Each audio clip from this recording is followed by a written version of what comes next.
आणि आता बातमी पार्थ पवारांच्या एका भेटीमुळे निर्माण झालेल्या वादाची। उपमुख्यमंत्री अजित पवारांचे चिरंजीव पार्थ पवारांनी गुंड गजा मारण्याच्या घरी जाऊन त्याची भेट घेतली, ज्याचे फोटो सध्या चांगलेच व्हायरल होत आहेत। यापूर्वी नितेश राणेंनी देखील शरद मोहोळचं कौतुक केलं होतं, त्यामुळे राजकारणात गुंडांना एवढं महत्त्व का दिलं जातंय असा प्रश्न या निमित्तानं उपस्थित होतोय। पार्थ पवार गुंड गजा मारण्याच्या भेटीला।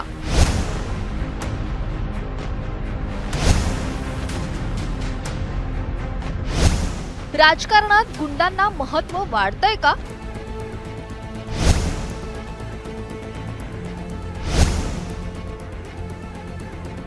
गजा मारणे, हत्या, खुनाचा प्रयत्न, अपहरण, मोक्का अशा अनेक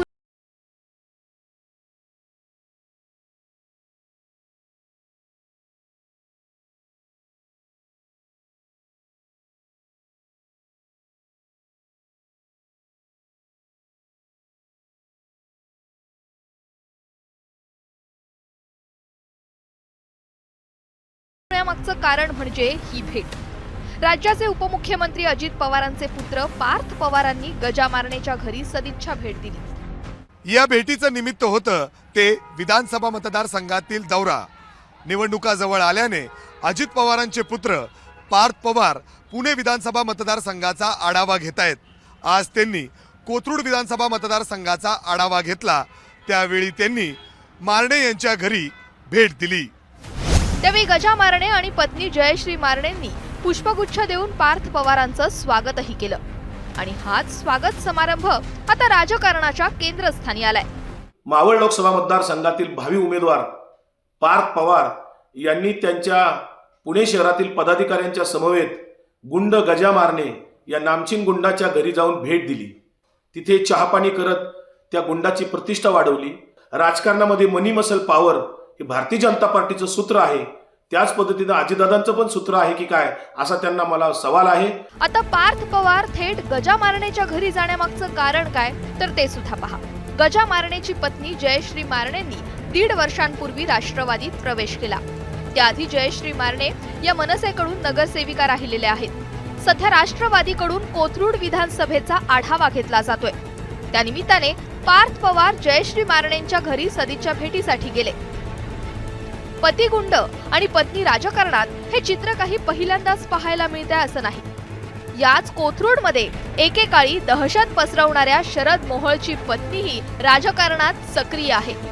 फरक एवढाच की स्वाती मोहोळ या भाजपात आहेत। गुंडांच्या घरी राजकारणी मंडळी जाणं ही बाब काही नवीन आहे। यापूर्वी शरद मोहोळची हत्या झाली तेव्हाही नितेश राणे मोहोळच्या घरी गेले होते। नेहमी जिथे जिथे हिंदुत्ववादी कार्यकर्ता किंवा कुठलाही प्रश्न किंवा आव्हान मोठा झाला किंवा समोर उभं राहिला तेव्हा मोहोळ कुटुंब हे त्या कार्यकर्त्याच्या मागे उभं राहिलेलं आहे आणि तसे असंख्य उदाहरणं आहेत। गुंडांच्या कामाचं कौतुक करणं, त्यांच्या घरी गाठी भेटी देणं हे दिवसेंदिवस वाढू लागलंय आणि त्यामुळेच काही प्रश्न उपस्थित होत आहेत। पुण्याचं राजकारण गुंडांभोवती फिरतंय का? राजकारण्यांना गुंडांचा पाठिंबा का गरजेचा वाटतोय?